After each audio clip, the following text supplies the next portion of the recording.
Admission होतं. 10वीला 82% mark होते म्हणून 11वी सायन्सला ॲडमिशन घेतलेलं होतं. पण 12वी सायन्सला लातूरला जायला पासला पैसे नव्हते.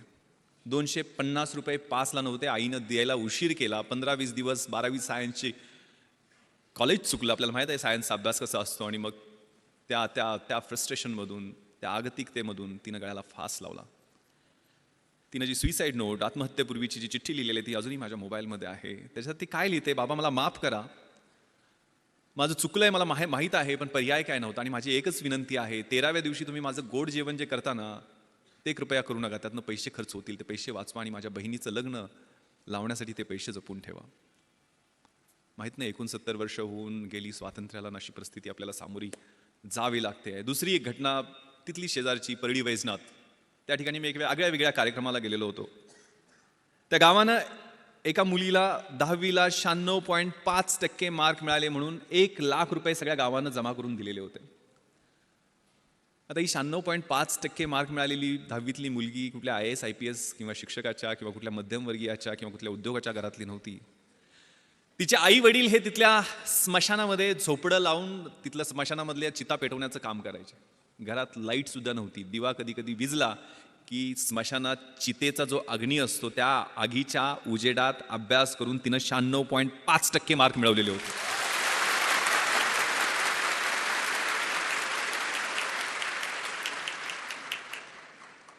तिच्या आईला हेही कळत नव्हतं की 96.5% म्हणजे किती असतात. ती तिला समजून सांगत होती की 90 वर 6 असतात आणि त्या 6 वर परत अजून अर्धा असतो म्हणजे 96.5%. ज्यावेळेला तिचा चेक तो 1 लाख रुपयाचा देऊन तिचा सत्कार केला, तिचे हात थरथरत होते. तिनं ज्यावेळेला उत्तर त्या सत्काराला भाषण देऊन केलं ते इतकं प्रतिम होतं. ती काय म्हणाली की साहेब, मला बी हैदराबादला जायचं आहे, पण हैदराबादला मला त्या सैराटमधल्या परशा आणि आर्चीसारखं पळून जायचं नाहीये.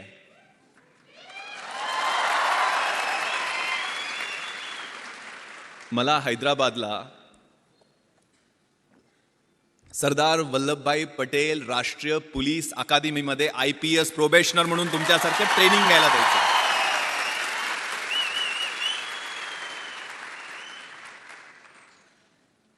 मला माझा भूतकाळ आठवला. कोल्हापुरातनं एक पत्र्याची पेटी घेऊन STला पैसे जास्त लागायचे म्हणून ट्रकात बसून पुढच्या ठिकाणी पत्र्याच्या पेटीत पुस्तकं होती फक्त, दुसरं काहीच नव्हतं. एक जीन्स, एक गोल्या गळ्याचा T-शर्ट आणि 2-3 फाटकी तुटकी कपडे घेऊन गेलेलो. 1993 साली आठवतंय. मनामध्ये स्वप्न होती, मोठी स्वप्न होती. पण तिथं गेलो त्यावेळेला परिस्थिती वेगळी होती. राहायची कुठंच मुंबईत सोय होत नव्हती. SIC ही IAS IPS अधिकारी बनवणारी पंढरी जी आहे ती चर्चगेट आणि VTच्या मध्ये आहे की जिथं राहणं सर्वसामान्य माणसाला परवडतच नाही आहे. पण सुदैवानं आमदार निवास आहेत. तर कुलाब्याच्या समोर ते मॅजेस्टिक आमदार निवासमध्ये पेटी टाकली, पत्र्याची पेटी ठेवली. पण आपल्याला माहीत आहे सगळे कार्यकर्ते आमदार निवासमध्ये त्या कुलाबा कॉजवेवर काय काय खातात आणि संध्याकाळी कसले कसले वास सोडतात सांगू शकत नाही आहे. झोपच लागायची नाही. मग ते बाहेर पट्टे टाकून झोपण्याचा प्रयत्न केला, पण ढेकणं आणि पिसवा आणि मच्छर एवढे त्यांच्याशी स्पर्धा करत तिथं राहायला लागायचं. तिथनंच 2 मिनिटाच्या अंतरावर यशोधन, सुनीती, सुरुची IAS IPS अधिकाऱ्यांच्या क्वार्टर्स आहेत. जिथनं लाल दिव्याच्या गाडीतनं झगमगीत सुटाबुटातले अधिकारी उतरायचे, त्यांच्याकडे पाहत लांबून उभा राहून बघायचो. तिथंच सर्वंट क्वार्टर्स त्यांच्या अधिकाऱ्यांच्या सोयीसाठी, त्यांच्या सेवेसाठी जे सर्वंट्स असतात त्यांच्या 10 बाय 10च्या छोटे छोटे सर्वंट क्वार्टर्स आहेत. तिथं मी थोरात साहेबांचं, आदरणीय थोरात साहेबांचं स्वागत करतो आपल्याच कॅम्पसमध्ये.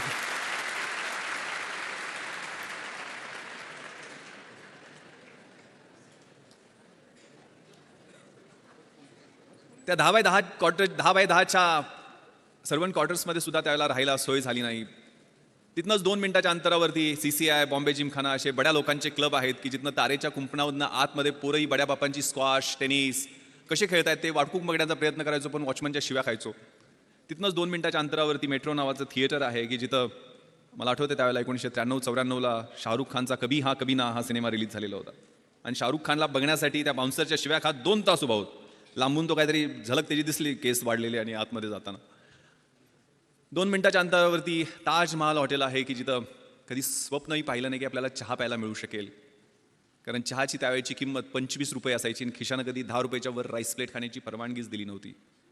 संध्याकाळच्या वेळेला त्या समुद्र किनाऱ्यावरती सूर्यास्त होताना डोळ्यातनं अश्रू गळायचे. आपल्याला हे जमेल का, एवढं मोठं स्वप्न IAS IPS होण्याचं आपण घेऊन मुंबईला आलेलो आहे. का इथंच कुठंतरी त्या दिलाय रोडवरच्या कामगारांच्या रूममध्ये सगळे नातेवाईक तिथं झोपायचे, एकानंतर एकाला एका बाजूला असे सगळे ओळीनं झोपलेले दिसायचे तिथं झोपायला आणि काहीतरी काम करायला लागेल आयुष्यभरासाठी. फ्रस्ट्रेशन होतं, आगतिकता होत्या, मनात शंका होत्या, आत खूप सारे संघर्ष होते. आणि खूप छान सुरेश भटांची कविता आहे, विझलो जरी आज मी हा माझा अंत नाही, पेटेन पुन्हा नव्याने हे सामर्थ्य नाशवंत नाही.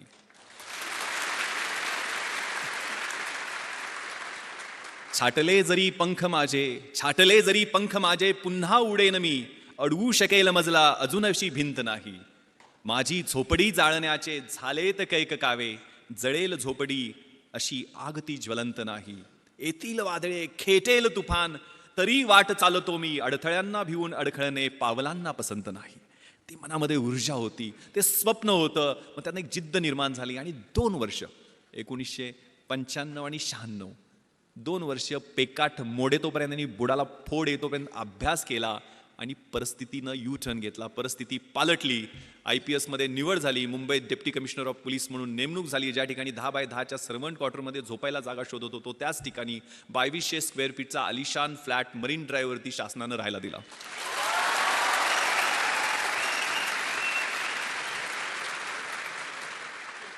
ज्या क्लबमध्ये कधी आतमध्ये काय चाललंय हे धडपडून वॉचमनच्या शिव्या खात पाहायचो, त्याच क्लबची मॅनेजमेंटची मंडळी येऊन विनंती करायला लागली की साहेब आमच्या क्लबची ऑनररी मेंबरशिप घ्या. आणि त्याच क्लबमध्ये माझी मुलं मला स्क्वॉश आणि टेनिस खेळताना दिसायला लागली. ज्या थिएटरमध्ये धडपडून फिल्मस्टार बघायला प्रयत्न करायचो 2011ला पश्चिम मुंबईचा म्हणजे बँड्रापासून जुहूपर्यंतचा जो एलिट बॉलिवूडचा एरिया आहे त्या एरियाचा ॲडिशनल पोलीस कमिशनर झालो आणि तेच फिल्मस्टार 2-2 दिवस माझी अपॉइंटमेंट घेऊन भेटायला वाट पाहायला लागले.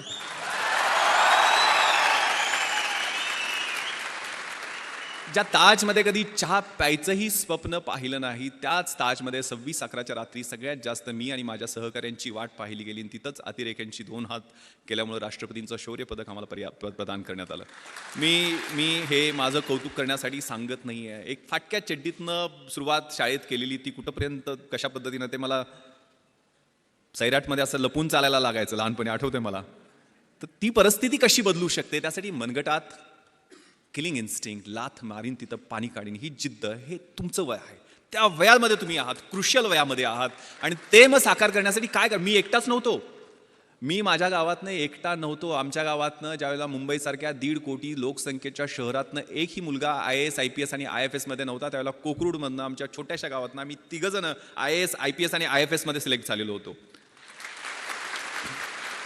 आनंद पाटील जो आता जॉईंट सेक्रेटरी आहे गव्हर्नमेंट ऑफ इंडियामध्ये, विलासराव देशमुख साहेबांकडे तो जवळजवळ 5 वर्ष PS म्हणून दिल्लीला त्यानं काम पाहिलेलं आहे. तामिळनाडू काडरमध्ये त्याची नेमणूक झाली. तो IAS मध्ये सिलेक्ट झाला. मी IPS मध्ये आता पश्चिम महाराष्ट्राचा IG म्हणून काम करतोय. 2 वर्षापूर्वी मी अमेरिकेला पोस्ट ब्लास्ट इन्व्हेस्टिगेशनचं ट्रेनिंग तिथल्या गव्हर्नमेंट ऑफ USAने आम्हाला बोलवलेलं होतं. त्यांनी 26/11 मध्ये चांगलं काम केलं. त्या ठिकाणी ट्रेनिंगला गेलो. त्यावेळेला न्यूयॉर्कला गेलेलो होतो. आपल्याला माहिती आहे सगळ्यात मोठं हे न्यूयॉर्क शहर आणि त्यातला सगळ्यात पॉश एरिया मॅनहॅटन. आणि मॅनहॅटनमध्ये सगळ्यात पॉश भाग म्हणजे टाइम्स स्क्वेअर. आणि टाइम्स स्क्वेअरला लागून 27व्या स्ट्रीटवरती इंडियन एम्बॅसीचं ऑफिस आहे. आणि तिथं मी त्या एम्बॅसीच्या ऑफिसमध्ये गेलो. त्यावेळेला 450-500 स्क्वेअर फीटच्या आलिशान ऑफिसमध्ये एक शेतकऱ्याचं पोरगं फर्स्ट सेक्रेटरी म्हणून त्या ऑफिसमध्ये बसलेला होता, सुगंध चौगले. सुगंध चौगले नाव घ्यायला अवघड पडतो म्हणून तो S राजाराम झालेला आहे. त्यामुळं खेड्यातला हा सुगंध. त्याच्यासाठी काय केलं होतं? दुसरं तिसरं काही केलं नाही. एकच नाव समोर ठेवलं आणि एकच मंत्र म्हणत होतो, शिवाजी, शिवाजी आणि शिवाजी.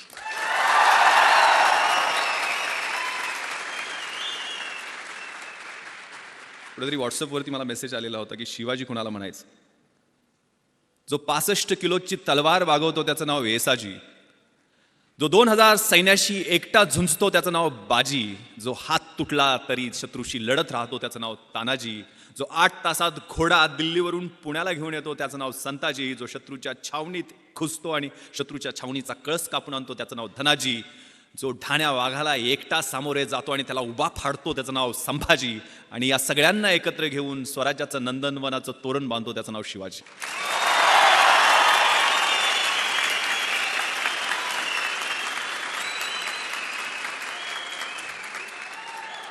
सोळाव्या वर्षी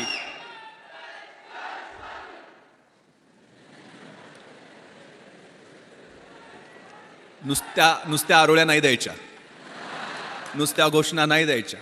आतमधनं कणाकणामध्ये अगणित सूर्य शिवाजी नावाचे तयार झाले तर ऑटोमॅटिक हा देश महासत्ता जो काही डॉक्टर APJ अब्दुल कलाम सरांच्या नावानं राजवर्धननी काहीतरी एक स्पर्धा परीक्षा केंद्र बनवण्याचं ठरवलेलं आहे. त्यांच्या प्रॉपर्टीची list doctor APJ Abdul Kalam सरांच्या वाचत होतो मी. काय जाताना घेऊन गेले, ज्यांनी आम्हाला स्वप्न पाहायला शिकवलं. मंजिले उन्हीं को मिलती है जिनके सपनों में जान होती है, यूं ही पंख होने से कुछ नहीं होता, हौसलों से उड़ान होती है. तो हौसला, ती जिद्द, ती इच्छाशक्ती. त्या कलाम सरांच्या प्रॉपर्टीच्या लिस्टमध्ये होतं. त्यांच्याकडे काय होतं, 3 ट्राउझर्स, 6 शर्ट, 2 सूट, म्हणजे सूट कोट घालायचे, 2500 पुस्तकं, एक फ्लॅट होता, तो पण त्यांनी सायंटिस्टच्या ज्या कम्युनिटी आहेत त्यांना डोनेट केलेला होता. TV नाही, फ्रीज नाही, वॉशिंग मशीन नाही, काही नाही आहे, परंतु 125 कोटी भारतीयांचं प्रेम आणि मन जिंकून ते निघून गेलेले होते.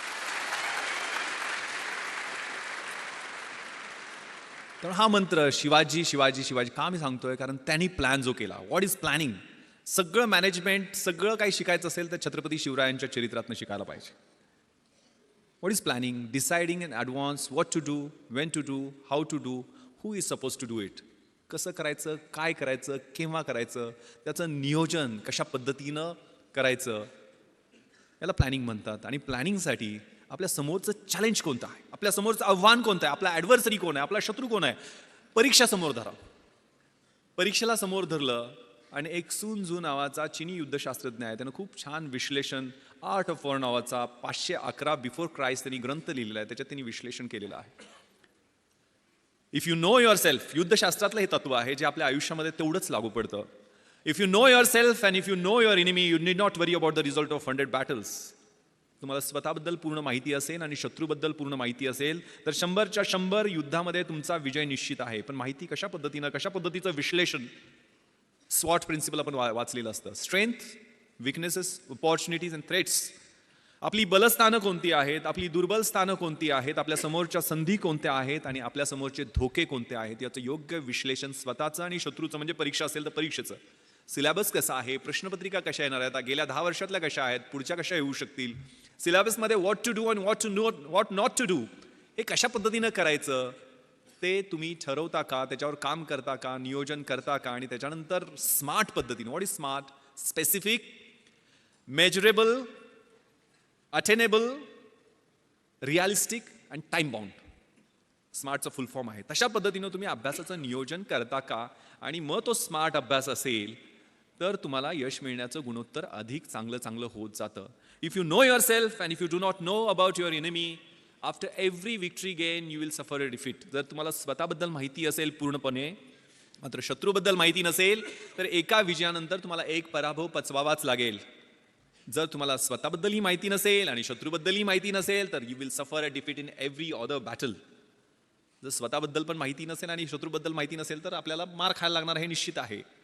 त्यामुळे हे विश्लेषण, आपल्यातल्या पॉझिटिव्ह, निगेटिव्ह, डिस्ट्रक्टिव्ह सगळ्या गोष्टींचं विश्लेषण व्यवस्थित करून आपल्याला मार्गक्रमण करायचं. And this time is very very important. More you sweat during peace, less you bleed during war. हे युद्धशास्त्रातलं दुसरं महत्त्वाचं तत्व आहे की शांततेच्या काळात जास्त घाम गाळला तर युद्धाच्या काळामध्ये कमी रक्त सांडावं लागतं. तुमचा हा कॉलेजचा काळ आहे, तो रचनात्मक काळ आहे. तुम्हाला कुणीही अडवलेलं नाही अभ्यास करायला, आणि अभ्यास करून कुणाच्या अंगाला भोक पडलेत किंवा कोण मेला असं मी काय ऐकलेलं नाही आहे.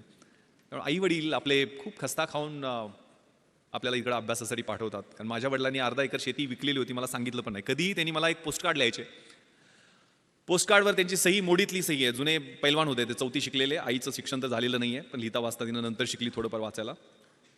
पण वडील, मी दिल्लीला ज्यावेळेला UPSCची तयारी करायला, इंटरव्ह्यूच्या वेळेला होतो, मुंबईमध्ये असायचो, त्यावेळेला पोस्टकार्ड लिहायचे. त्यांनी कधी टेन्शन देणाऱ्या गोष्टी लिहिल्या नाहीत, पण व्यवस्थित चाललंय आमची काही काळजी करू नको, तुला पैसे किती पाहिजेत, कसे पाठवून देऊ, जेवायला व्यवस्थित मिळतं का, वगैरे वगैरे विचारपूस करून शेवटी मात्र न चुकता एक ओळ ते लिहायचे.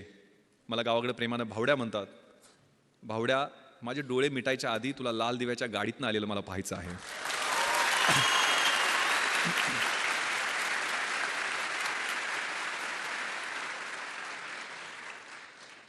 मग आग लागायची. कुठं कशी लागायची माहीत नाही, तर किडा पेटायचा. आपल्या त्या निरक्षर असो, अडाणी असो, पैलवान असो, पण माझ्या त्या बापाचं स्वप्न पूर्ण करण्यासाठी मी अभ्यास करणार. आणि मग तिथं कॉम्प्रोमाइज नाही. त्यामुळे प्लॅन केला तो. मग आनंद, मी, सुगंध एकत्र बसून आम्ही कॉलेजला असताना प्लॅन केला. तर तिघंजण एका खेड्यातली 1800 लोकवस्तीच्या गावातनी 3 पोरं प्लॅन करू शकतात. तर तुम्हाला तिथं इतकं चांगलं इन्फ्रास्ट्रक्चर आहे, पुस्तकं आहे, मार्गदर्शक आहेत, सगळ्या गोष्टी उपलब्ध आहेत. एवढ्या सगळ्या गोष्टी असताना घोड्याला फक्त पाण्यापर्यंत आपण घेऊन जाऊ शकतो. त्याला पाणी प्यायचं की नाही हे आपण ठरवायचं आहे. त्यामुळे आपण सगळेजण निर्णय घ्यायचा आहे त्याच्या बाबतीत. त्यावेळेला तो प्लॅन केला. यश अपयश मिळत राहतं, असतं, त्रास होतो, पेन्स होतात, फ्रस्ट्रेशन येतं. जे मी तुम्हाला सांगितलं, मी मरीन ड्राईव्हवरती फिरायचो, पहिल्यांदा इंटरव्ह्यूतनं नापास झालो त्यावेळेला अजून फ्रस्ट्रेशनमध्ये गेलेलो होतो. 21व्या वर्षी मुलाखतीतनं परत आलेलो होतो. पण दुसऱ्याच वर्षी 3 पोस्टवर सिलेक्ट झालो. एक पण नाही आहे. मी पहिल्यांदा MPSCतनं सेल्स टॅक्स इन्स्पेक्टर झालो, नंतर डेप्युटी कलेक्टर झालो आणि IPS UPSCच्या एक्झाममधनं झालो. म्हणजे 12 परीक्षा मी सलग पास होत गेलो. 1996ला 1997ला ट्रेनिंगला गेलो. आता 20 वर्ष सर्व्हिसमध्ये होत आहेत. आता 43व्या वर्षी स्पेशल IGP म्हणून काम करतो.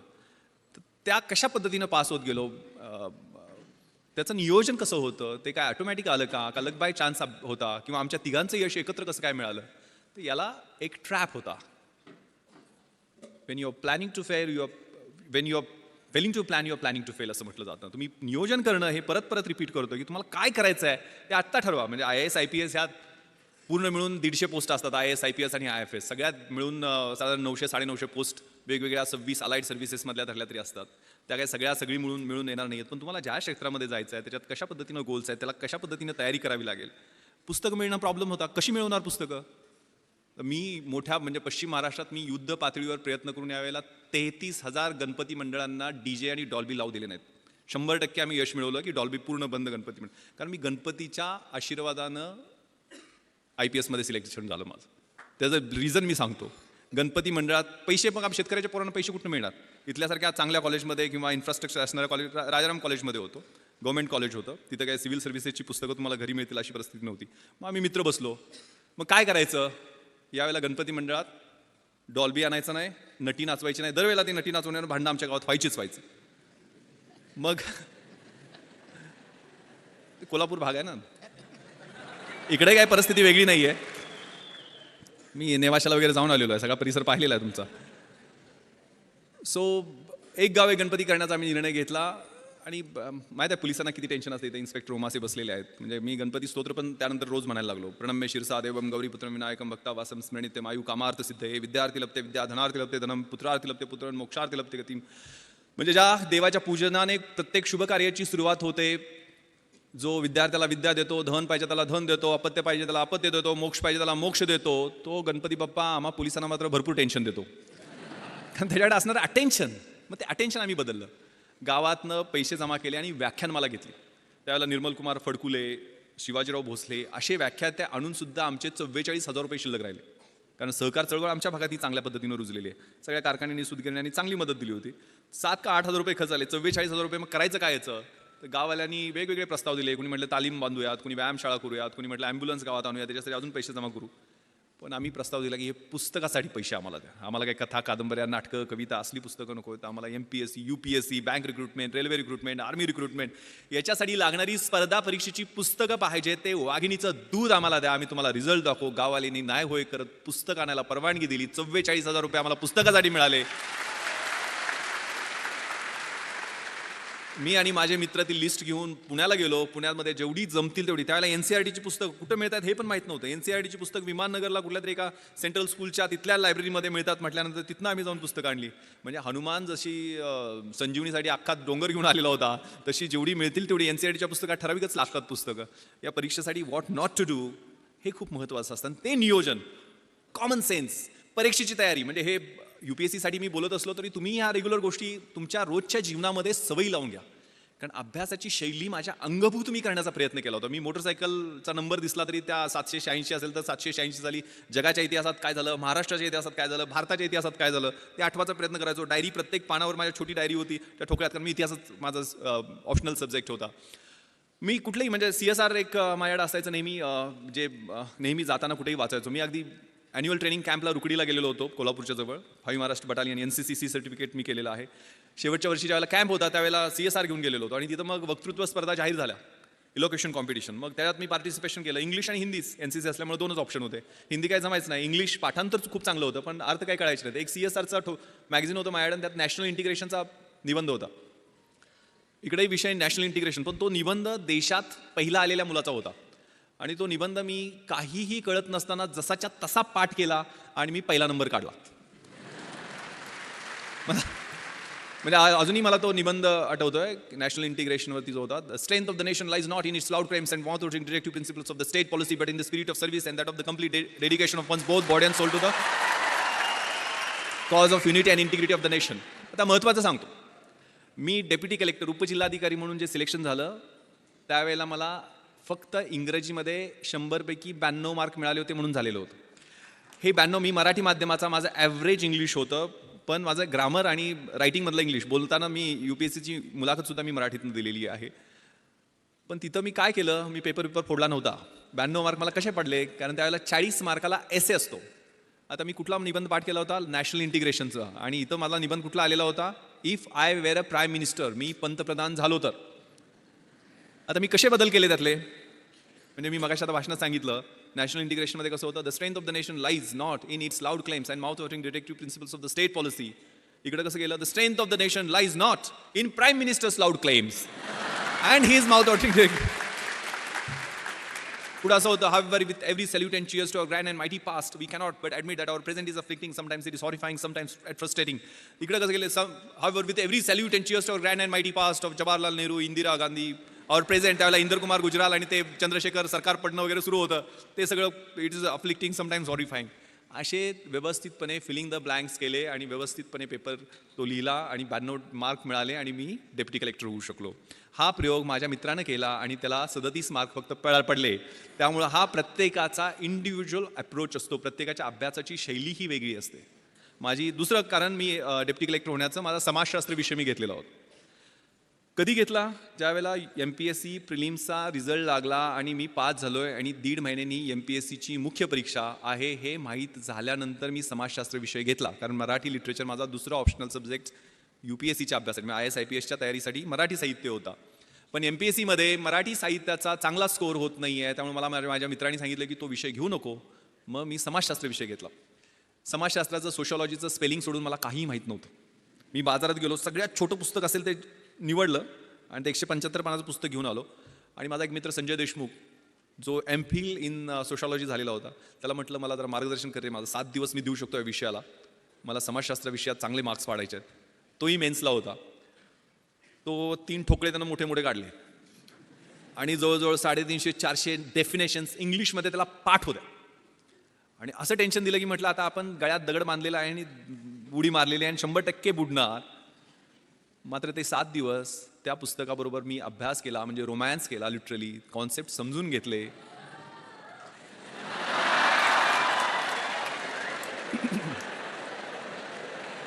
ते पुस्तक आहे 3 इडियट्समध्ये तो पाठवतो तसं नव्हतं.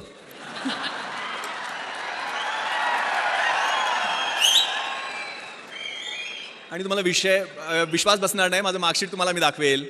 ज्यावेळेला रिझल्ट लागला, जो MA इन सोशॉलॉजी होता संजय देशमुख, त्या माझ्या मित्राला 200 पैकी 80 मार्क पडले, म्हणजे 40% मार्क मिळाले.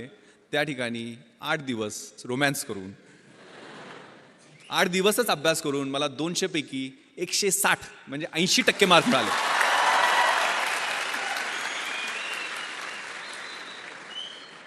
अगेन मी पेपर फोडला नव्हता, किंवा पेपर फोडून सुद्धा समाजशास्त्रात विश्लेषणा पद्धतीनं मार्क मिळत नाहीत. काय केलं मी, कॉमन सेन्स. रोजच्या जीवनशैलीमध्ये आपलं जे निरीक्षण असतं, आपलं ऑब्झर्वेशन असतं, ते खूप महत्त्वाचं आहे. प्रश्न काय होता समाजशास्त्रात, बलुतेदारी सिस्टमबद्दल प्रश्न होता. तर बलुतेदारी सिस्टम मला पुस्तकात वाचायची गरज काय आहे? माझा खेड्यात जन्म झाला आहे, ते 12 बलुतेदार, 18 बलुतेदार, तो शेतकरी, त्यांच्यात असणारी बार्टर सिस्टम, रोजचं ऑब्झर्वेशन आहे. आणि माझ्या विश्लेषणात्मक पद्धतीने मी इंडिपेंडंट त्याचं ॲनालिसिस केलं, कुठलंही बॅकग्राऊंड नसताना. कारण या परीक्षा म्हणजे तुमच्यातल्या ऑफिसर लाईक क्वालिटीज या पाहत असतात, चेक करत असतात. त्यामुळं या बलुतेदारी सिस्टममध्ये परफेक्ट मी विश्लेषण करून त्याचं उत्तर लिहिलं. दुसरा प्रश्न होता काय, सेक्युलरिझम, धर्मनिरपेक्षतावाद. धर्मनिरपेक्षतावाद मला सोशॉलॉजीच्या अँगलनं माहीत नव्हता, पण मला सेक्युलरिझम हे इतिहासाच्या अँगलनं खूप चांगलं माहीत होतं. कारण युरोपमध्ये 30 इयर्स वॉर झाला, त्यात ट्रिटी ऑफ ट्रॉस्की झाली, त्यातनं सेक्युलर म्हणजे प्रोटेस्टंट अँड कॅथलिक्समध्ये वॉर झालं, त्यातनं या कॉन्सेप्टचा उदय झालेला आहे. त्यामुळे त्याचं रिलेव्हन्स आपल्या देशाच्या दृष्टीने कितपत आहे, टॉलरन्स आणि सेक्युलरिझमचं कम्पॅरिझन, हे इतकं चांगल्या पद्धतीने मी जगाच्या इतिहासाच्या अनुषंगानं लिहिलं की इतरांपेक्षा वेगळं उत्तर झालं. Winners don't do different things, they do the things differently, असं काहीतरी म्हणतात. आणि मला एवढे मार्क मिळाले. त्यामुळं आपला जो ध्यास आहे म्हणजे ज्ञानाचा ध्यास, अभ्यासाचा ध्यास, एक खूप छान संस्कृत सुभाषित मला माझ्या शिक्षकांनी, 7वीला माझं संस्कृत होतं, मी शाळेला गेलो त्यावेळेला, विद्वत्वांच नृपत्वांच नैवम तुल्य कदाचन स्वदेशे पूज्यते राजा विद्वान सर्वत्र पूज्यते. विद्वत्तेची आणि राजसत्तेची ही तुलना कधीही होऊ शकत नाही आहे, कारण राजाची त्याच्या स्वतःच्या राज्यामध्ये पूजा होत असते, परंतु विद्वानाची पूजा ही पूर्ण जगामध्ये होत असते. त्यामुळे अभ्यासाचा ध्यास ठेवायचा आहे. मी IPSमध्ये सिलेक्शन झालं त्यावेळेला माझं क्वालिफिकेशन होतं BA इतिहास शिवाजी विद्यापीठ कोल्हापूर मराठी माध्यम. पण मी त्यानंतर IPS झाल्यानंतर तिथं ट्रेनिंगला असताना हैदराबादला masters in police management Osmania युनिव्हर्सिटीमधनं ही मास्टर्स डिग्री घेतली. परत आल्यानंतर मी MA एक्सटर्नल मुंबई विद्यापीठातनं माझं हिस्ट्रीमध्ये कंप्लीट केलं.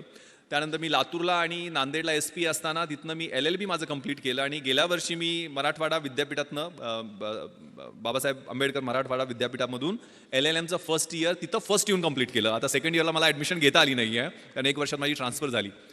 शिकत राहायचं, गोल सेट करायचे, स्वतःतली जी काही फिजिकल, मेंटल आणि आतली इंटेलेक्च्युअल कपॅसिटी आहे ते वाढवत राहणं. माझ्या आयुष्यात मी 150 गोल सेट केलेले आहेत. मी आज म्हणजे माननीय थोरात साहेबांनी एवढा आग्रह केला, मी अँटीबायोटिक्सवर आहे, कारण मी माझ्या मुलीनं मला सांगितलं की तुम्ही सगळं तिला पाहण्याची हौस आहे, म्हणजे ती म्हटली की मला ते जगातल्या गोष्टी दाखवणं, मला पार्लमेंट दाखवा, मला प्रेसिडेंट हाऊस जिथं doctor APJ Abdul Kalam sir बसायचे त्या हाऊसमध्ये घेऊन चला. म्हणून मी दिल्लीला तिला सगळ्या गोष्टी, सगळे फोर्ट तिला दाखवले, जोधपूरला घेऊन गेलो, जैसलमेरला घेऊन गेलो, बॉर्डर दाखवली, माझं बॅचमेट तिथं BSFमध्ये IJ असल्यामुळं.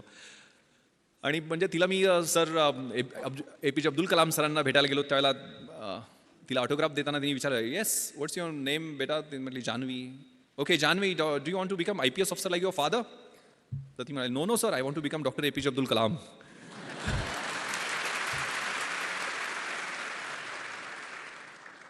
इथं सावित्रीच्या लेखी सगळ्या आहेत, म्हणजे ते मला दंगल सगळ्यांनी पाहिला ना.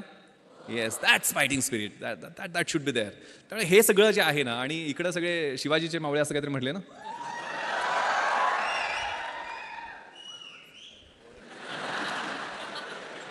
पहिल्यांदा कळालं शिवाजीचे मावळे शिट्ट्या पण घालत होते. हे खूप छान सुभाषित अगेन मला आठवतं, शिक्षकांनी शिकवलेलं. यौवनम धनसंपत्ती प्रभुत्वम विवेकिता एकैकपम अनर्थाय किमु यत्र चतुष्टम. याचा अर्थ असा आहे, यौवन म्हणजे तारुण्य, धनसंपत्ती म्हणजे पैसे, धनसत्ता, प्रभुत्व म्हणजे सत्ता, आणि अविवेक, यातली एक गोष्ट तुमची वाट लावायला पुरेशी असते. आणि या सगळ्या 4 गोष्टी एकत्र आल्या तर तुमची कशी वाट लागेल याचा विचार करा.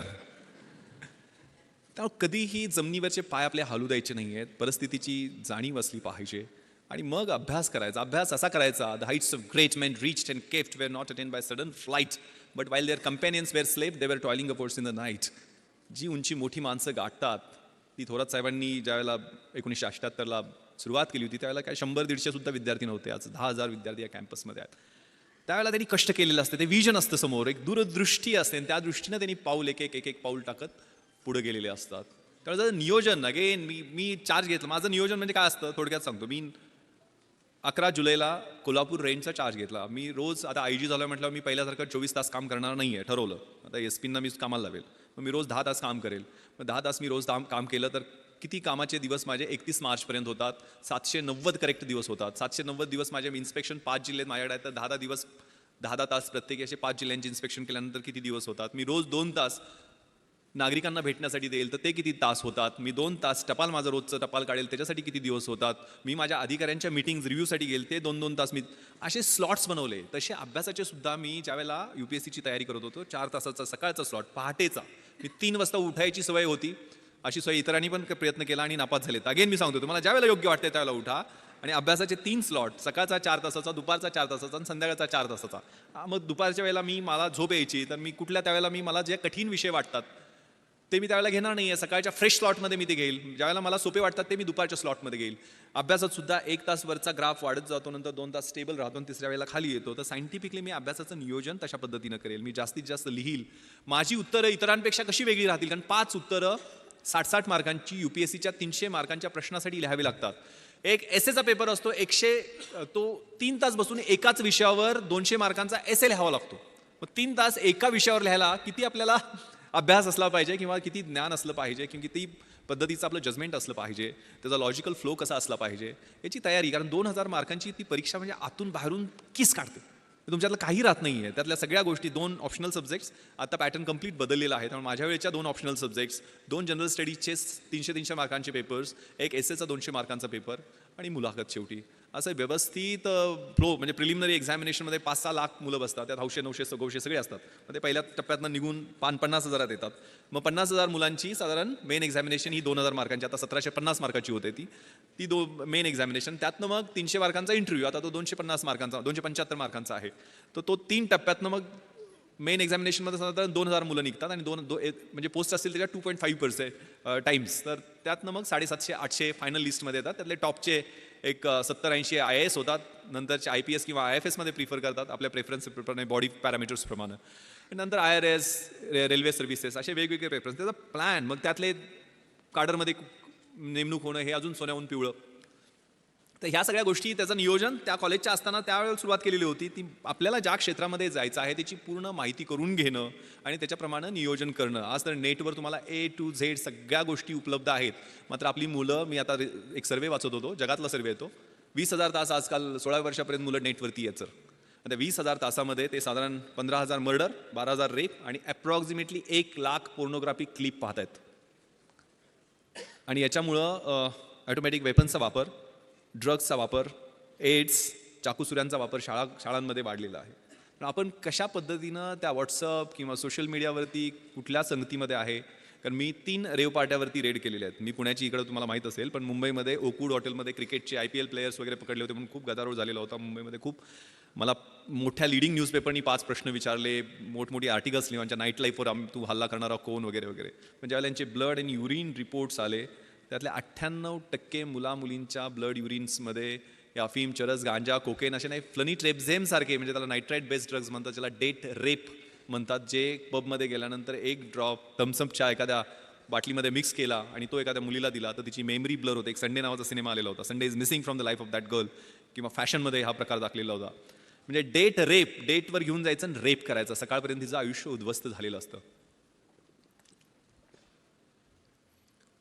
त्यामुळं आपली जागरूकता, आपण कशा पद्धतीनं कुठल्या नेटवर कशा साईट्सवरती आहात, कारण हे सगळं कम्युनिकेशन फेसबुकवरती झालेलं होतं, ISRAtrans.com वेबसाईटवरती झालेलं होतं. इंटरनेटचं जे वर्ल्ड आहे ते खूप धोकादायक आहे. त्याच्यावर आपण सावध राहिलं पाहिजे, जपून असलं पाहिजे. आपले फोटो लोड करताना, विशेष करून लहान मुलांचे फोटो लोड करताना, मुलींचे फोटो लोड करताना आपण त्याच्या बाबतीत सावधानता बाळगली पाहिजे. यातल्या एक मुलगी माझ्या मित्राची होती, म्हणजे मी पार्टीमध्ये पकडलेली. नंतर मग कारवाई तर मी कायदेशीर सगळी केली, कुणाला काय सोडलं नाही आहे. आणि त्यानंतर मित्र माझ्याकडे तिला काउन्सिलिंगसाठी घेऊन आलेला होता. आणि तिला मी विचारला, एक 18-19 वर्षाची मुलगी होती, की काय करते बेटा तू हे, why do you do this, म्हणजे काय त्यातनं तुला. म्हणजे sir uncle, I can't live without it. Millionaire बापाची मुलगी, पण ती म्हणते की मी ह्याच्याशिवाय जगू शकत नाही आहे. म्हणजे आयुष्यामध्ये धागडधिंगा, पब, डिस्कोमध्ये ड्रग्ज घेऊन नाचणं एवढंच आयुष्य आहे का? आयुष्याच्या स्टेजेस असतात. आयुष्य आपलं 20शीमधलं कसं आहे, 30शीमधलं कसं आहे, 40शीमधलं कसं आहे, 70 झाल्यानंतर आपल्याला एक समाधानाची सुरकुती ज्यावेळेला चेहऱ्यावरती कुणाची सेवा करून मिळेल ते कसं राहील, सगळ्याचा विचार करण्याची आवश्यकता आहे. आणि सगळ्यात धोका जो जगभरामध्ये आहे तो नार्को टेररिझमचा आहे. म्हणजे टेररिझमसाठी नार्कोटिक्समधनं मिळालेले पैसे, म्हणजे गोल्डन क्रिसेंट आणि गोल्डन ट्रँगल हे तुम्ही कुठेतरी वाचलं असेल. म्हणजे पाकिस्तान, अफगाणिस्तान हा जो बेल्ट आहे तो गोल्डन क्रिसेंटचा, आणि थायलंड, म्यानमार, लाओस हा जो बेल्ट आहे तो गोल्डन ट्रँगलचा. यातनं जो ट्रेड ड्रग्सचा होतो तो $1,000 बिलियन आहे. म्हणजे जगातल्या आयर्न अँड स्टीलच्या इंडस्ट्रीच्या टर्नओव्हरपेक्षा जास्त आहे. त्याचे टार्गेट आहेत तुम्ही मुलं. मग आजकाल जे ट्रान्स फेस्टिवल, सनबर्न फेस्टिवल आणि सगळ्या गोष्टी ज्या होत असतात त्यातनं सावध राहिलं पाहिजे आपण. कारण त्या म्युझिक, कारण मी डॉल्बी सिस्टम का बंद केली, ते राक्षस उभा राहतात, त्यातनं सुद्धा आवाज जे निर्माण होतात, 120-130 डेसिबलचे जे आवाज आहेत ते सर्वसामान्य माणूस कानानं ऐकू शकत नाही. त्याला एक तर दारू ढोसावी लागते किंवा ड्रग्ज घ्यावे लागते. ड्रग्ज घेतल्यानंतर ते कलर्स असतात, फ्लोरोसंट कलर्स, त्याला आपण टच करू शकतो. ते म्युझिक आपल्या कानामध्ये पिअर्स होताना आपल्याला जाणवत असतं. आणि स्पष्ट शब्दात सांगायचं तर शरीरासंबंधातला जो आनंद असतो तो काही तासासाठी त्या काही ड्रग्सच्या माध्यमातून मिळतो. पण त्यावेळेला तुमचं पूर्ण ब्रेन खोकला होतो, सिझलर होतो. त्याला सिझलर ड्रग असं म्हणतात. ॲम्फेटामाइनचे डेरिव्हेटिव्ह आहेत, MDMA वगैरे किंवा एक्स्टसीचे जे प्रकार आहेत, त्यातनं तुमची स्प्लिट पर्सनॅलिटी होते, सिझोफ्रेनिया ज्याला म्हणतो आपण. हे धोकादायक आहे. कारण मी 150 एकदा मी सगळे चेन स्नॅचर्स बोलवले होते मुंबईमध्ये ॲडिशनल कमिशनर असताना. का गुन्हे करतात? आणि त्यातले 90% मुलं ही ड्रग्सच्या आहारी गेलेली होती. मग एकदा त्या सर्व सेंट्रल नर्वस सिस्टमचा ताबा घेतला अशा एखाद्या व्यसनानी, म्हणजे आणि त्या वयात, त्या ठराविक वयात, कारण 16व्या-17व्या वर्षीच हे सगळे संसर्ग होतं. म्हणजे झालं तर छत्रपती शिवाजींसारखं महान आणि मोठं तेजस्वी कार्य 16व्या वर्षीच त्यांनी सुरुवात केली होती. शंभू महादेवाच्या साक्षीनं स्वराज्याचं तोरण बांधलं होतं. त्याच वयात केलेली होतं. आणि वाट लागायला सुद्धा आयुष्याची तेच वय असतं. चांगला संसर्ग असेल तर चांगला संसर्ग त्याच वयामध्ये होतो आणि वाईट सवयी लागल्या तर त्या निघत नाही, ते त्याच वयामध्ये होतात. पण तुमच्या आयुष्याचं सोनं करायचं आहे की माती करायची आहे? कारण हे वयच असं आहे की त्याला चकाकणारी गोष्ट, प्रत्येक गोष्ट ही सोन्यासारखी वाटत असते. ती कदाचित अणुकुचीदार काच असू शकते. ती काच कधी लागेल, त्याची कधी जखम होईल, ती जखम कधी चिघळेल आणि तिचं कधी गँग्रीन होईल आणि कधी आयुष्य उद्ध्वस्त होईल हे कळत नाहीये. Trust your self. तुम्हाला काय करायचं हे पहिल्यांदा जाणून घ्या. हे खूप छान प्रार्थना आहे परमेश्वराची. God grant me the serenity to accept the things which I cannot change, courage to change the things which I can, and wisdom to know the difference.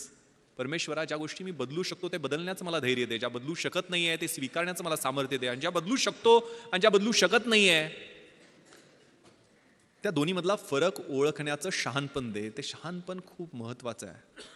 शेवटचा प्रश्न मला लेफ्टनंट जनरल सुरेंद्रनाथनी विचारलेला होता की विश्वास इस दुनिया में तुम क्यों आए हो. माझं मराठी माध्यम होतं, पण हिंदी, मराठी, इंग्लिश जसं जमेल तसं. कारण आयुष्यामध्ये 5 गोष्टी महत्त्वाच्या आहेत. स्वतःवर विश्वास ठेवणं, नकारात्मक गोष्टीपासून किंवा नकारात्मक माणसापासून स्वतःला दूर ठेवणं, don't afraid to get fail, नापास अपयशी होण्याला न घाबरणं, स्वतःची झाकलेली मूठ 1.25 लाखाची ती सोडून देणं आणि इन्फिरियरिटी कॉम्प्लेक्स फेकून देणं, वर्क लाईक हेल, जे ज्यावेळेला पेन व्हायला लागते ना, ज्यावेळेला वेदना व्हायला लागते. ते मोहम्मद अलीचं कुठेतरी वाक्य मी वाचलेलं होतं की तू किती पुशअप्स काढतोस. म्हणजे मी पुशअप्स मोजतच नाही. ज्यावेळेला माझ्या वेदना सुरू होतात त्यावेळेला मी मोजायला सुरुवात करतो. Pens. The winning horse doesn't know why it runs. It runs due to beats and pains.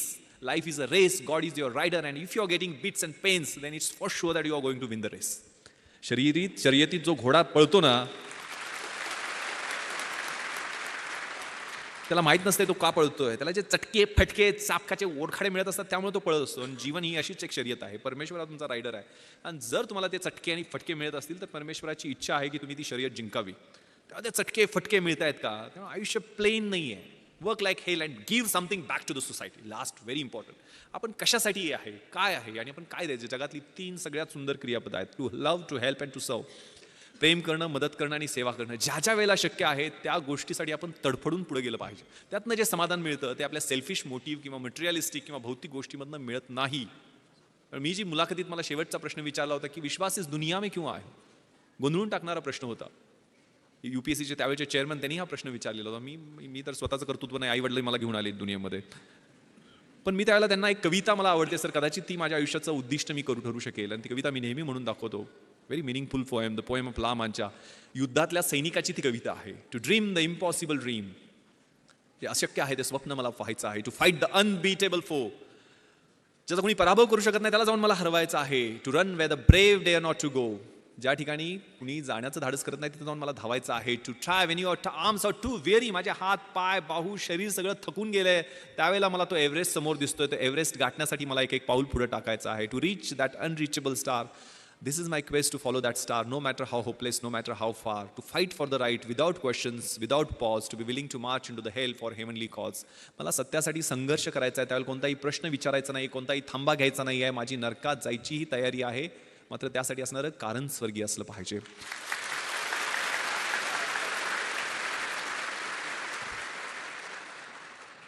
That cause. त्या कवितेतल्या पुढच्या ओळी आहेत. I will be true to that glorious quest. My heart will lie peaceful and calm when I am late to my rest. And the world will be better for this, that one man, scorned and covered with scars, still strove with his last ounce of courage to reach that unreachable star. तो युद्धातला सैनिक ज्यावेळेला त्याच्या अंगावर जखमा असतील, त्या भळभळणाऱ्या जखमाबरोबर घेऊन त्या स्टारच्या, त्या ताऱ्याच्या दिशेनं तो ज्यावेळेला जाईल, त्या हौतात्म्याच्या दिशेनं तो जाईल, त्यावेळेला जग सगळं म्हणेल की येस, हा शेवटपर्यंत लढत राहिला, हा शेवटपर्यंत लढत राहिला, देशासाठी लढत राहिला, समाजासाठी लढत राहिला.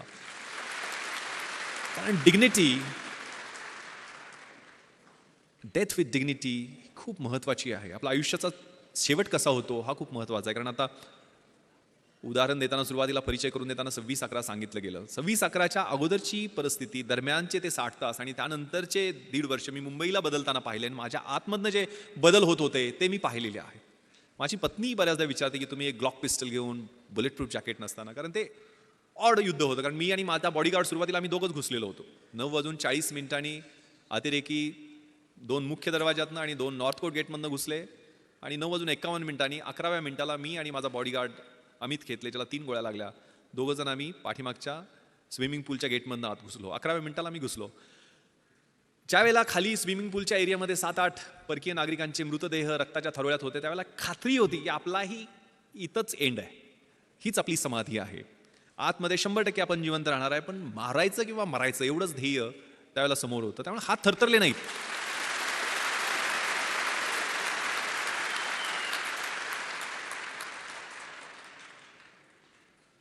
एक खूप छान शेर कुठेतरी ऐकलेला होता की दुनिया में मिल जाएंगे आशिक कही, मगर वतन जैसा खूबसूरत सनम नहीं होगा.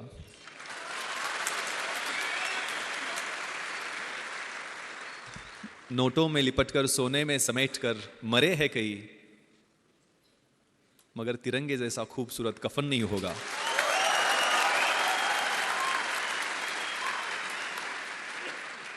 Yes, that death with dignity, ते देशासाठी असणारं मरण ते प्रत्येकाच्या भाग्यात नसते ना. कुठेतरी हार्ट अटॅकनं मरेल, ॲक्सिडेंट मरेल, कुठेतरी काहीतरी मरेल. दॅट अट्रॅक्ट्स, त्याचं आकर्षण वाटायला लागतं. ती स्पर्धा करताना वेगळी मजा असते. कारण ज्यावेळेला आतमध्ये क्रिस्टल हॉलच्या बाहेर 3 पाठमोरे अतिरेकी, म्हणजे त्यांच्याकडे प्रत्येकाकडं एक AK-47, 6 डबल मॅगझिन, म्हणजे एका मॅगझिनमध्ये 30 गोळ्या असतात, 550-650 AK-47चे राऊंड, एक ॲडिशनल पिस्टल, त्याचे 60 ते 100पर्यंत राऊंड, 25 ग्रेनेड प्रत्येकडे. एक ग्रेनेड ब्लास्ट केला तर 25 मीटरच्या परिघातला माणूस मेला तरी पाहिजे किंवा जखमी झाला पाहिजे. आणि प्लॅस्टिकच्या बॅगमध्ये 8 किलोचा RDXचा बॉम्ब, म्हणजे आपण जो पाहिला डोममध्ये, प्रत्येकाकडे एक.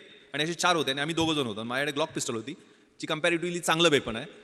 18 गोळ्यांचे 2 मॅगझिन्स ग्लॉक पिस्टलमध्ये असतात आणि माझ्या बॉडीगार्डकडे साधी पिस्टल होती. म्हणजे तरी पण आम्ही एकदा ट्रिगर ओढला तर आमची एकच गोळी बाहेर पडणार आणि त्यांनी एकदा ट्रिगर ओढला तर 30 गोळ्या बाहेर पडणार, असा तो फरक होता. म्हणजे ज्यावेळेला क्रिस्टल हॉलच्या मध्ये लग्न सुरू होतं आणि त्याच्या बाहेर हे 3 पाठमोरी अतिरेकी सुनील कुडियादी तिथला सिक्युरिटी चीफनं दाखवले आणि तिथं फ्रॅक्शन ऑफ सेकंड न गवतात बॅटल कॉम्पिटिशनवर त्यांच्यावरती आम्ही फायरिंग करू शकलो की ज्यात एक जखमी झाला आणि तिथनं ते पळाले, म्हणून तिथल्या हॉलमधल्या लग्नात अडकलेल्या लोकांचे जीव वाचले. ते क्रुशियल होतं. त्यावेळेला तो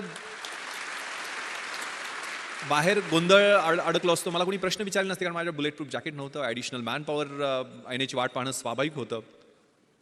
ज्या आतमधनं जो कॉल होता, कॉल फॉर द ड्युटी, कारण पहिल्यांदा ह्या फायरिंग नंतर 11 एकही राऊंड फायर झालेला नाही. म्हणजे 1 तास 5 मिनिटं एकही राऊंड ताजमध्ये फायर झालेला नाही. आम्ही सगळे मजले चेक केले साऊथ विंगचे. ताजचं विभाजन हे नॉर्थ विंग आणि साऊथ विंगमध्ये, जुन्या ताजमध्ये, जे काय महाभारत झालं ते जुन्या ताजमध्येच झालं. तर नॉर्थ विंगमध्ये ते पळून गेले आणि आम्ही साऊथ विंग चेक करून खाली आलो. 11:07 मात्र 2 ग्रेनेड ब्लास्ट त्यांनी केले, ज्यात शँडिलियर तुटून खाली आलं. आणि गेटवरती मी गेलो तर 2 मिसरूडनं फुटलेली 2 पोरं माझ्यासमोर अजून आली मदतीसाठी. SRPतले हे जवान समाधान मोरे आणि राहुल शिंदे. राहुल 21 वर्षाचा जवान शहीद झाला 2:45च्या गोळीबारामध्ये. यांच्याकडे तर 303 रायफली होत्या, 30-30 राऊंड होते. पण त्यांनाही आम्हाला, आमच्या छोट्याशा टीमला जाणीव करून दिली की देशासाठी मारायची किंवा मरायची अशी परत संधी येणार नाही आहे. परत आम्ही नॉर्थ विंगमध्ये घुसलो. परत 6व्या मजला लिफ्टनं घातला, तो पूर्ण चेक करून खाली आल्यानंतर लक्षात आलं की आपण CCTV रूममध्ये जाऊ. मग CCTV रूममधनं फायरिंग 2-3 राऊंड केल्यानंतर ते अतिरेकी 630 आणि 631 रूममधून बाहेर आले. याची माहिती त्यावेळेचे commissioner of police Hasan Gafoor आणि जॉईंट कमिशनर मारिया साहेबांना दिली आणि दोघांनी सांगितले की जोपर्यंत नेव्हल कमांडोज पोहोचत नाही तोपर्यंत थोपवून ठेवते, ऑन द वे आहेत. आणि त्यावेळेला उत्तर दिलं मी CPंना की सर, आम्ही जीव गेला तोपर्यंत आम्ही इथनं त्यांना खाली होऊ देणार नाही. 2:45 वाजेपर्यंत ती धुमश्चक्री आमची चालू राहिली. ज्या वेळेला ते खाली येण्याचा प्रयत्न करायचे, CCTV कंट्रोलमध्ये आम्हाला ते त्यांना कळायचं नाही की आम्हाला कसं काय कळतंय. आम्ही बाहेर जाऊन त्यांच्यावर 2-4 राऊंड फायर करायचो. 2:45 मात्र त्यांनी आमचं लोकेशन ओळखलं. पूर्ण ताज जे आहे ते लाकडी नक्षीकाम केलेलं सुंदर वास्तू असणारं हॉटेल, मोठे मोठे महागडे पेंटिंग्स. दुसऱ्या मजल्यावर त्यांनी ग्रेनेड ब्लास्ट 4थ्या मजल्यावरनं केले, कारण 2:45ला त्यांनी मोठा बॉम्ब डोममध्ये ब्लास्ट केला, ज्याच्यात आग आणि ज्वाळा तुम्हाला दिसायला TV वर पाहिल्या असतील तुम्ही. ग्रेनेड ब्लास्टमुळं पूर्ण मजला पेटला आणि आमच्या रूममध्ये आग आणि धूर दोन्ही यायला सुरुवात झाली. आता इथं जळून मारण्यापेक्षा बाहेर लढून मरू म्हणून आम्ही लाईन फॉर्मेशनमध्ये निघायला सुरुवात केली. वरून AK-47चा बस्ट त्यांनी आमच्या लाईन फॉर्मेशन केला. आमची लाईन तुटली, आमच्या गोळ्या कमी पडल्या. माझ्या बॉडीगार्डला 3 गोळ्या लागल्या, 2 पायामध्ये आणि 1 पोटाला चाटून गेलेली गोळी राहुलच्या पोटात लागली आणि राहुल त्या ठिकाणी धारातीर्थी पडला. मला आठवतं मी 2 दिवसानंतर ज्यावेळेला राहुलचा शहीद झालेला देह आणायला गेलेलो होतो, त्यावेळेला रिगर मॉर्टिसनं शरीर ताट झालेलं होतं, युनिफॉर्म जळालेला होता, पण डोळे उघडे होते. खांद्यावरती रायफलचा बट होता, ट्रिगर गार्डमध्ये उंगली होती आणि संगीन वरच्या दिशेनं थेट रोखलेलं होतं आणि डोळे जणू बोलत होते की सर, तुमच्या शब्दाला जागलो की नाही. एक 55 वर्षाचे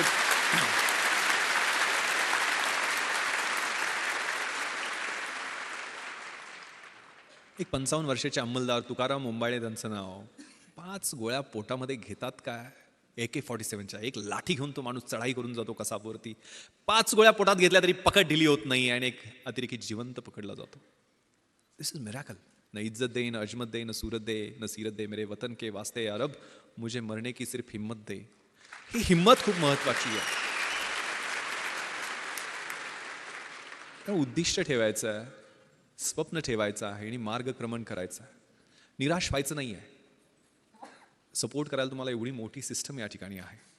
हे खूप छान कविता कुसुमाग्रजांची आहे. ओळखलत का सर मला, पावसात आला कोणी, कपडे होते करदमलेले, केसावरती पाणी, क्षणभर बसला नंतर हसला, बोलला वरती पाहुणी, गंगामाई पाहुणी आली, गेली घरट्यात राहुनी, माहेर वाशिन पोरीसारखी 4 भिंतीत नाचली, मोकळ्या हाती जाईल कशी, बायको मात्र वाचली, भिंत खचली, चूल विजली, होते नव्हते नेले, आठवणीला डोळ्यामध्ये पाणी मात्र ठेवले, कारभारणीला घेऊन सरसंगी आता लढतो आहे, चिखलगाळ काढतो आहे, पडकी भिंत बांधतो आहे, खिशाकडे हात जातात हसत हसत उठला, पैसे नकोत सर मला जरा एकटेपणा वाटला, मोडून पडला संसार तरी मोडला नाही कणा, पाठीवरती हात ठेवून नुसतं लढ म्हणा. That fighting spirit.